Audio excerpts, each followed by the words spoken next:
Mga kaibigan, welcome back. Ito ang pag-uusapan natin. Yung laro ni Kai Sotto ngayong araw sa malakas na team na Sun-In. Mamaw na talaga si Kai kasi hindi nagbabago ang laro kahit malakas ang kalaban. Double-double na naman. Halika kaibigan, panoorin po natin. So eto na kaibigan, panoorin po natin. Eto ang ganda ng takbo ni Kai, nakauna na siya. Yun nga lang, hinihingi niya ang bola, hindi pinasa ng kanyang point guard. So tingnan natin yung mangyayari dito. Sa first half mga kaibigan, first quarter, dalawa kaagad ang foul ni Kai. Kaya hindi siya masyado nakalaro dito. Yan, nakikita natin yung magkasunod na foul ni Kai. First quarter yon mga kaibigan. So nilabas siya dito sa second quarter. Makikita natin, napakagandang pasa dito kay Kai, nakasalpak si Suarez. Ang gaganda ng pasa ni Kai dito kay Suarez. So eto mga kaibigan, kita nyo naman yung dakdak ni Kai na yun. Yun daw po ay not counted mga kaibigan. Wala raw continuation. Na-foul daw sa baba. Sayang yun. Goods na goods yun mga kaibigan ha. So ito nakatira si Kai dito. Sayang. Hindi pumasok. So ito tingnan natin. Ang gandang pasa ni Kai dito kay Suarez. So yan, another 2 points para kay Suarez. So ito tingnan natin yung gagawin kay Kai. Ay hindi na naman pinasahan. Ang ganda na ng seal ni Kai doon. Sayang yun. Sayang yung mga gano'n, yung ilang pasa kay Kai. So eto, binawian naman ni Suarez kay Sotto. Binigyan niya ng magandang pasa, nakakadalawa ng magandang assist si Kai sa kanya. So ayan, maganda talaga. Unselfish basketball. Naka-block dito si Kai, kita natin. And then eto, tingnan natin yung gagawin dito. Minakaalala ba niyan?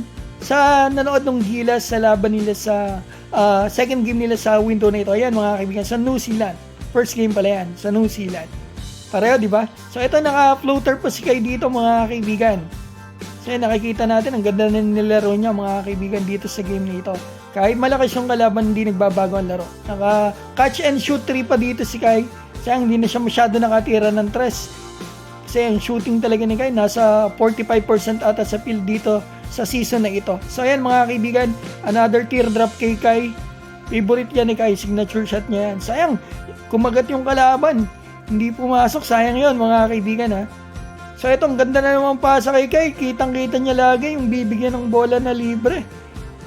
So ito, medyo masama yung pasa pero sayang hindi pumasok. So ito, tingnan natin yung gagawin ni Kai dito. Ito pa yung isang basket niya mga kaibigan. Naiwanan niya si Mattenban.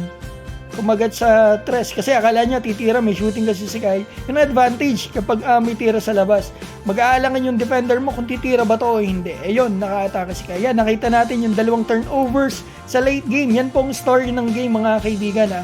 Turnovers. At the same time, ang dami nilang foul. Ewan ko kung pabor sa kalaban ng pito eh. Bakit ganun? So ito, natalo lang talaga po ang Koshigaya Alpas dito sa fourth quarter. Yan, kita natin. First, second, third, dikit talaga yung laban. Pero talaga sa fourth quarter, yan ang nagdigta ng laro. 11 points yung abante sa kanila. Hindi sila masyadong nakapuntos. Itong story, turnovers at fouls mga kaibigan. Yan, kitang-kita po ninyo ang diferensya. Ito, Kai Sotto, mamaw talaga, walang pinagbago. Double-double na naman kahit malakas na team dito sa Japan B-League ang kalaban niya. 15 points, 13 rebound, 4 assists, may 2 blocks pa yan mga kaibigan.